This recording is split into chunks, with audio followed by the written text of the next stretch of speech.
if you guys are asking for specific targets in free agency, I'm going to start off with this. The class isn't great, and I do think this is why we're seeing so many trades.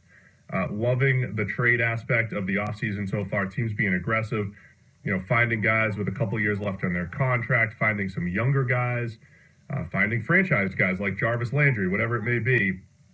So I think it's been exciting so far. The Colts, to me, it's all about adding more depth, and especially defensive side of the ball. It's what they did last year. They brought in a bunch of veterans. A bunch of them played well, have to continue to build there, but they really need youth. You guys can hear that dog? That's outside. That's my neighbor's. That's not even mine. I didn't think it was that loud. So yeah, the Colts, it's really all about adding youth on the defensive side, on both sides really, and adding talent. So it's going to be the draft. That's going to be the big thing for the Colts. They had a bunch of bridge-type players last year who did okay, but really need the younger guys to build around in Indianapolis. Do the Bears and Bashaud Breeland fit? I think they're okay. I think that's an okay fit. Breeland's kind of an up-and-down player. Had some years where he's been pretty good, other years not so much. Raiders definitely want to see a nice little linebacker, a chase-and-run linebacker in the middle of that defense. So definitely want to see some speed there, maybe another edge to complement Khalil Mack. Cousins to many, not a done deal. How do we come up with percentages on cornerbacks? I would say, I don't know exactly what you're talking about, but if you're talking about completion percentage, is the cornerback the primary target on that play? Did he give up the pass or did he not? That's a completion percentage against him. We'll do passer rating against when he's targeted.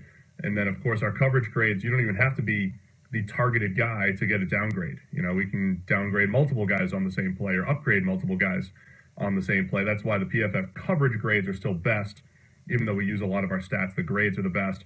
Of course, all a part of PFF Elite and Edge. How many of you guys have Edge and are enjoying it, or Elite and enjoying it? Drop a note in there. Want to hear from you guys, and let everybody know about what you're getting with Edge and Elite. I posted a part of a chart that had Tyrod Taylor and his low percentage of big-time throws, low percentage of turnover-worthy throws. That's the type of stuff that's in our QB annual, which we love. First time we've ever done it. You guys are going to love that as well. All a part of PFF Edge. It's a PDF with stuff you've never seen anywhere else. Possible target for the Jags at 29. If you guys saw my recent mock draft 3, it is Cortland Sutton of SMU is the guy I looked at. Big receiver, could replace Allen Robinson. Sutton ran a 6.57 3-cone at the combine, and he's 6'3", 215, really good size, and he can get open. We had some guesses on Doug Martin, Mo Wilkerson. I kind of liked the Doug Martin Raiders connection that was already being discussed. I think Martin, at this point, goes someplace where he can kind of be the veteran guy, get a young guy in there, and build that running back core around two guys. Wilkerson could land anywhere. It does seem like the Packers would be a really nice fit. I always thought New England might go after somebody like him, but they grabbed Danny Shelton today to go and shore up their run defense. Not sure what the biggest offer will be for Kyle Fuller. One really good year last year, though, and trending upward. Clearly the Raiders are signing Martin. Could be. He can catch the ball in the backfield. We know Gruden likes to throw the ball to running backs out of the backfield. Who should the Giants draft if Darnold is taken first? If Darnold's taken first, you grab Baker Mayfield. I think Baker's the best quarterback in this draft. Sherman to the Falcons. I don't think it'll happen, but I did think it would be a really good fit. They do have Robert Alford. They do have Trufant, Desmond Trufant. But I think Sherman, with the familiarity with Dan Quinn, would certainly be interesting. And, that's their scheme. That's the scheme where Sherman excels. How significant is Oakland's need at right tackle? I think it's pretty significant. It was a rough year last season. Let's see, because the rest, let me see, we'll get some numbers. I'll grab some numbers for you out of PFF Premium. We were tracking how many sacks were going to be given up. I'm sorry, Marshall Newhouse struggled with 8 sacks, 3 QB hits, 27 hurries just last season on 841 snaps. He was by far the worst of the offensive linemen in Oakland. It should be a pretty good offensive line when they're running the right scheme. They were all a little up and down last year, though. Sherm to the Saints. Sherm would fit anywhere, to be honest. You could figure out a way to use him anyway. Roquan, a fit in the 3-4. Yeah, the old 3-4-4-3 mess. If people are still talking about that, it's not that relevant in today's NFL. You're going to be a nickel and dime most of the time anyway. And a 3-4 inside linebacker can still be a chase and run guy, much like Roquan Smith is. So yeah, he's a fit. He's a fit everywhere. Would love to see him in the 3-4 with the Bears. Is Bradley Chubb a lock to the Colts? No, I don't think anything is a lock. And thanks PFF Perm guy. Thanks for showing up again. I don't think Bradley Chubb, personally, I don't think he should be a lock in the top 5 or top 10, like other people are saying, but I do think he's a solid player. I don't think he's that elite pass rusher that maybe a Myles Garrett or some of these other, or Joey Bosa, some of these other top 5 defensive ends were in recent years. Is Michelle a good pick at 32? I feel like that's a little rich for Michelle, and we'll see him more as a second or third round option. I joined PFF in 2011 part-time, 2012 as a full-timer. Here is 8.4 out of 10. Okay, I'll take that. It's not my best day. It's not my best day, but 8.4, we'll take it. Cardinals QB questions. Go get one. Go get a quarterback. Probably draft one. I want to draft one no matter what. So we get to Middlecoff. We got at John Middlecoff. What's up? John does some great periscoping. Just ran into John in Indianapolis last week.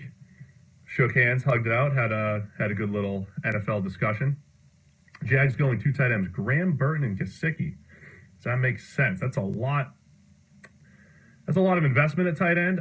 Jimmy Graham, I don't know if Jimmy Graham's really a full-time guy. I like Gesicki as a developmental guy, the way he crushed the combine, so that was great. Do I like DJ Chark? As a deep threat, yes. I mean, he runs fast. That's what he did at the combine, 4.3 speed. He's more of a deep threat, though. I don't think he's a great all-around receiver, but he can certainly be that Torrey Smith type of deep threat. Take that for whatever it's worth. Do appreciate everybody turning up for a Saturday afternoon. Free agency is getting crazy. We're getting crazy over at PFF as well. We're going to be covering free agency wall-to-wall next week. And don't forget, the draft guide just came out a couple weeks ago, version 1. And the way we're selling these this year, guys, it's all a part of one big package that gives you 365 days of access. So if you guys want the draft guide, it's all a part of PFF Edge, which is normally $39.99 for the year. You could also get it for $9.99 for the month, PFF Edge monthly. And you get the draft guide, which is in PDF form. You get the QB annual in PDF form, which I promise you won't find anything anywhere else as detailed and as incredible as that. Our free agent guide, so you guys can get ready for all the madness coming up this week, and our player grades. And that's Edge. And if you guys want to take the next step to Elite, that is going to be $199.99 for the year, but you're getting the product that we had to take off the market a couple of years ago, our Premium Stats, which has everything dating back to 2006. So you can go back and you can see a player's career, you can see his game-by-game grades. Right now they're in our old plus-minus grades, and we're going to be getting a whole new reskinned Premium Stats over the next couple months, which will have our 0 to 100 grades and all sorts of goodies. So go ahead and check that out, Edge and Elite, guys. We're already we're having a good year so far selling it. It's been great, and I hope you guys are enjoying it. Our goal was to just add as much value as possible with Edge and Elite. Would Vita Vea or Payne make the Chargers top 5D? I don't know if they're that important. I would love Vea to the Chargers, though. Can stop the run. I think he pushes the pocket pretty well, and I don't think any nose tackle is that important in today's NFL, but if you could rush the passer, much more important. I think Vea does that pretty well. Eagles at 32. I keep giving them a tackle. I don't think they need to go tackle there. I think they're in a really good spot to take the best player. Best player available, always the best way to draft. Just continue to draft good players. You'll be fine over time. So I think the Eagles have a lot of flexibility there. Free agency starts next week. There's the legal tampering period Monday, and it officially starts on Wednesday afternoon. Will Quentin Nelson make it to pick 8? I would say yes, even though we love him. He's still a guard. Minnesota cornerback. Would love to see a cornerback there. Don't know if a guy like Denzel Ward's going to fall anymore, but think that would be a really nice fit if he did. Orlando Brown's draft stock is going down quite a bit. Thoughts on Leighton Vander Esch? Very athletic, long linebacker, adds some range and coverage, flies to the ball in the run game, so like him quite a bit. Bennett to the Eagles, I think it's an outstanding move for the Eagles. A lot of the Eagles beat writers were making the point that his snap count, you can kind of ease him in a little bit in that deep defensive line. They were already rolling 7 deep on the D-line last year. They're going to lose Vinny Curry and replace him with Michael Bennett. That's outstanding. You get 450, 500 snaps out of him. Man, that'd be really nice. By the way, I love Denzel Ward because he's undersized by NFL standards, or a little bit under 6 feet for the, they want that 6 foot first round corner. But Ward, the way he moves, he's got track speed, 4.3, but also really good quickness to cover the slot. You just don't see that from guys that have that type of speed. All right, let's talk about the Browns' moves. There's a lot to discuss here with the Browns. Tyrod Taylor, I still think he's in that bridge quarterback type of phase, the same way he was with the Bills. When he's on the field, you have to know what you're getting. I posted the chart earlier that said, look, he's on the safe, he's on the safe end of the spectrum. Not a ton of big time throws, not going to turn the ball over. He's going to give you guys a chance to win. He's going to give you a chance to win if you can play defense. I still don't think that keeps the Browns out of the quarterback running at 1-4. So go ahead and grab a quarterback as well to develop. Tyrod's your bridge guy. I think it's a solid move. He's been a mid-tier quarterback at PFF from a grading standpoint because he doesn't make too many mistakes. So I do think there's a lot to like about that.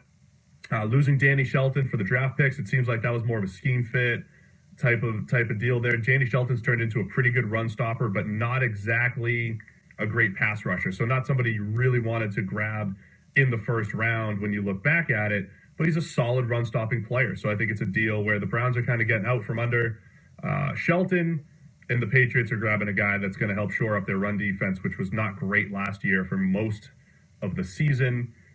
When you look at a Demarius Randall coming in, I think he's a solid, low-risk type of cornerback option. His high-end play has been pretty good. When it comes to Jarvis Landry, I don't understand the Jarvis Landry hate.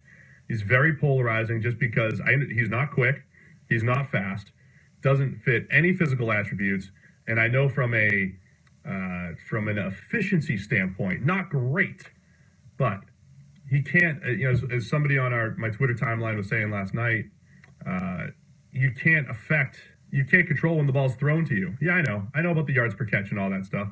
You don't control catching the screens and all that stuff. Do you maximize when you're getting the ball? And I do think a lot of times Landry does.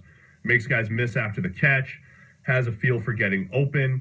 To me, there's a reason why Bill Belichick's a little afraid of him. You see that in some of the NFL films when Belichick's mic'd up.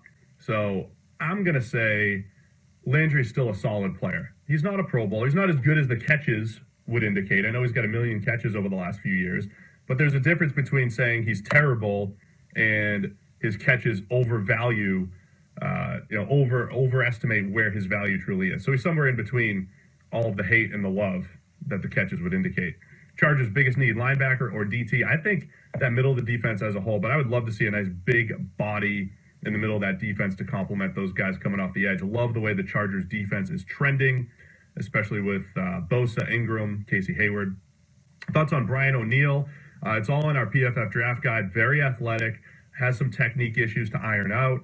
I think he's a solid, third round type of tackle with the dreaded upside word, but a guy that I don't think is on that top end of the tackle spectrum at this point. Do we think the Saints would get Jimmy Graham? I think they could absolutely get Jimmy Graham, reunite him with Drew Brees, get him into a situation that's a little bit better fit than where he was in Seattle. Best fit for Sherman, I think anywhere. I mean, the Niners are running. Think about all the teams around the league that are running that Seattle defense.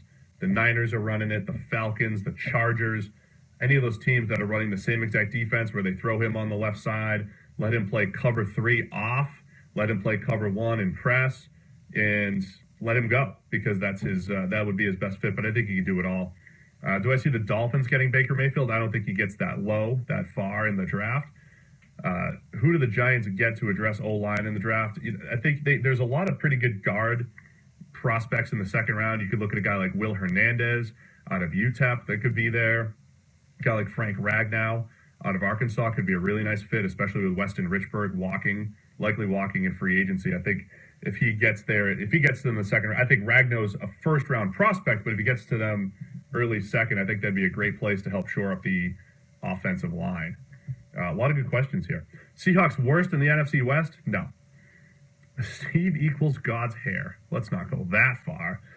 Panthers' biggest need, I just think for a few years now, the Panthers, it's been youth on the edge. Get them some young edge defenders because they've been getting a little old there. And moving away from guys like the Julius Peppers and Charles Johnsons of the world. So it's youth off the edge for the Panthers.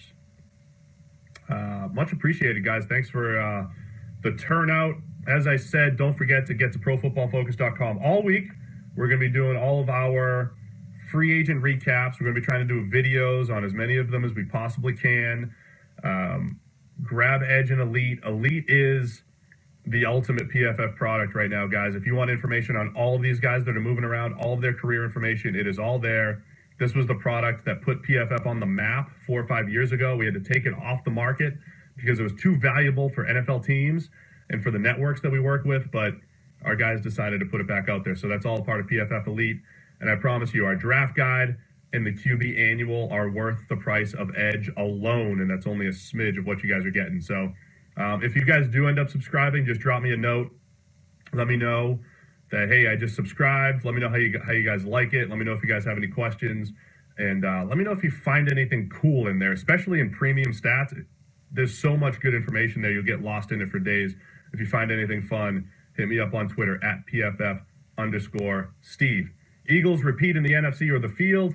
I'm going to take the field, even though I love the way the Eagles are built. The NFC was just so deep last year. Wouldn't have been surprised if any team went, to the Super Bowl. So I think the NFC is just too deep. Slay and Sherman, that would be pretty sweet in Detroit. I know he's visiting there now.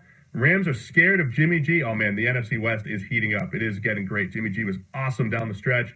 Niners certainly trending up. Trey Burton, not the best tight end available. Tyler Eifert, despite the injuries, take a look at him. His high end is just so good as an all-around player. All right, guys, thanks again for tuning in. Keep it up at ProFootballFocus.com. We'll give you guys all the information you need all week. Everybody have a good weekend. Edge and Elite, go get it.